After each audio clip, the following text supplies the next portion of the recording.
न तलवार की धार से न गोलियों की बौछार से, बंदा डरता है तो सिर्फ मूत्रों की बौछार से।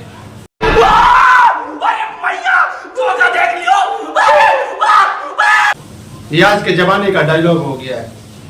चुड़की काट कर सिखा काट कर और मूत्र का छिड़काव कर मनुष्य का शुद्धिकरण किया जाए, यह कहाँ का इंसाफ है? ये कैसी तालिबानी पढ़ती है? समाज को क्या हो गया है? क्या समाज से आत्मीयता मर चुकी है? आज के युग में हम लोग जानवर पर भी मूत्र विसर्जित नहीं कर सकते हैं, तो ये क्या हो रहा है? मनुष्य पर मूत्र का छिड़काव कर रहा है, क्या गंगा जल है? तुम्हें शर्म है? जी हाँ, हम बात कर रहे हैं इटावा के दादरपुर गांव की, जहां 2 कथावाचकों को चुटकी काट कर और मूत्र द्वारा छिड़काव कर उनका शुद्धिकरण किया गया। यह कलयुग का अंत हो चुका है। अब धरती पर से मनुष्य का विनाश निश्चित है, क्योंकि मनुष्य का दुश्मन हो गया है। नहीं उनकी गलती, कथावाचक की गलती सिर्फ इतनी ही थी कि अपनी जाति छुपाकर कथावाचन कर रहे थे। ये दोनों कथावाचक जादव जाति के थे, जो ब्राह्मण समाज में जाकर कथावाचन कर रहे थे। जब इसकी जानकारी वहाँ के ब्राह्मणों को हुई, तो वह दोनों नकली बाभनों को, कथावाचकों को चुड़की काट कर उसके बाद में मूत्र का छिड़काव कर इनका शुद्धिकरण किया गया। यह दर्शाता है कि वहाँ तालिबानी पद्धति चल रही थी। राम मनुष्य ऐसा कृत्य कभी भी नहीं कर सकता था, और इसका हम समर्थन नहीं करते, इसका हम पुरजोर विरोध करते हैं। ऐसे आदमियों पर उचित कार्रवाई होनी चाहिए, क्योंकि समाज के लिए यह घातक सिद्ध होंगे। सिर्फ इसीलिए ना कि कथावाचक ब्राह्मण नहीं थे, जादव कुल के थे।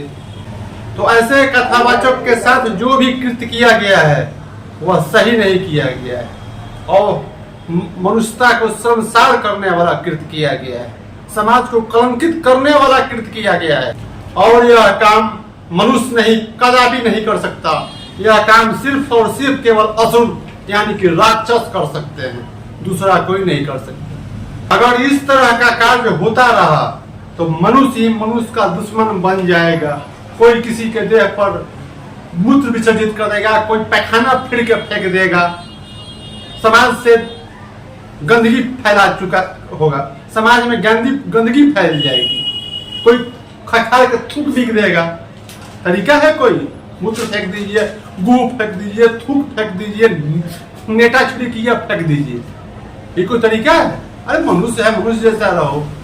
हाँ, प्रशासन से जरूर अनुरोध करना चाहेंगे कि इस घटना की जांच करके और दूध का दूध और पानी का पानी अलग किया जा सके, ताकि दोषियों पर उचित कार्रवाई किया जा सके। और इस कांड में आग में घी डालने का काम गगन यादव ने किया है, जो अपने आप को अहिर रेजिमेंट का संस्थापक बताता है। उसने ही भोले भाले इटावा के ग्रामीण जनता, ग्रामीण बच्चों को बहला फुसलाकर और प्रशासन पर हमला करवाकर प्रशासन उनको अपराधी बना दिया। यह सारा का सारा दोषी गगन यादव है। हमारी प्रशासन से अनुरोध है कि गगन यादव पर सारा समुचित कार्रवाई किया जाए, कि भविष्य में फिर ऐसा हुई करने का हिमाकत न कर सके, भविष्य में कभी सोच न सके कि ऐसा प्रशासन पर हमला किया जाए। बच्चों का कोई दोष नहीं है, इटावा के जादव बच्चों का कोई उसमें दोष नहीं है। वो तो बहकावे में आ गए, गगना बहका लिया, उनको लेके चल दिया। जात जात की लड़ाई में समाज को कलंकित कर दिया। अब हमें कहीं मुंह दिखाने लायक नहीं छोड़ा है बिहार, इंडिया से बाहर। इसी के साथ अपने शब्दों को विराम देते हुए जय हिंद, जय भारत।